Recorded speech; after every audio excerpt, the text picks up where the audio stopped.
Howdy everyone! In today's video, my husband putting again another hay. Then, when he pushing the hay, Diesel also pushing back the hay towards to my husband.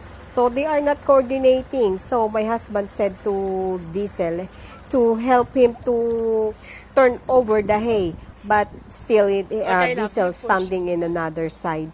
So, my husband, when he pushed the hay, it turned over the hay to the head of a Diesel, and Diesel become a little bit upset on what happened.